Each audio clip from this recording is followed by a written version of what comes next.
Parents know that, I was a degenerate gambler. They knew I got thrown out of school many times. So that was a loose end, right? That was just not going to happen. And then, or I should say, dead end. Just not going to happen. Then I call my friends. When I had all this money at the racetrack that I was winning, 3 or 4 guys were hanging around me. Hangers oners, right? Or hanger oners, however you want to call it. And I was giving them money. So I called them. I called one guy and I said, "Hey, how you doing? This is Ricky." My friends called me Ricky. This is Ricky. Listen, I'm stuck in Vegas. I got buried. I got no money. Can you send me out Western Union 400 so I can get home? I get an airplane home. And Ricky who, right?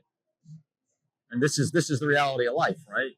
I mean, I'm giving everybody money, and then I find myself in the hall, and everybody forgot me. That's the reality, right? Couldn't call my parents, so now the situation is getting aggravatedly worse. Okay, so what do I do? Now it's I've been on the street now 6, 7 hours, hungry. Those baked Alaska dinners, they're all done now, right? I went from $200 checks that were comped to, where am I going to eat? So, I knew Vegas a little bit, but, back then also, you have to remember Vegas was very, very small compared to what it is now. On the strip, there may be 10 or 12, major resorts, but they weren't as big as the ones now, right? And you could cross the street normally, like, today, if you want to cross the street in Vegas, you're on one side looking at a hotel on the other.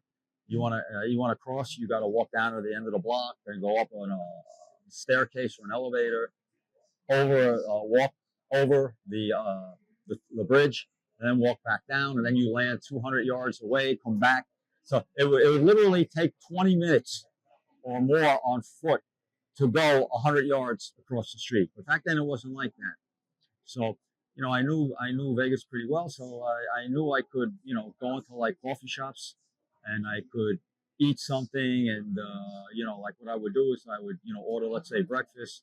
And then when I'm done, I would order another cup of coffee. And then when the waitress went back to get my coffee, I would just slip out the door. I would roll a check and put it in a newspaper. It's called rolling a check in a newspaper. And I was ashamed doing that. Mostly because I didn't have any money to give a tip to the waitress, right, or the waiter. So I ended up doing that for well before I get into for a lot of time. But before I get into that, so I ate 2 good meals that day. Now where am I going to sleep? That's the next thing, right? I had a $800 a night suite with a sunken jacuzzi and a pool room, excuse me, and a pool table in the suite. And now, where am I going to sleep? I'm going to sleep somewhere in the street. There is no other alternative, right? So back then, on Las Vegas Boulevard, where the main strip, there were overpasses, and you could sleep under the overpass because it was different. You could actually physically do it. There was room. So I found myself an overpass, which was populated by mostly, winos, drug addicts, and whatever. And I made myself as comfortable as I could on the ground, wearing my white T-shirt and my blue cut-off shorts. That's all I had, and my skin was already getting red from being out in the sun all day, walking around,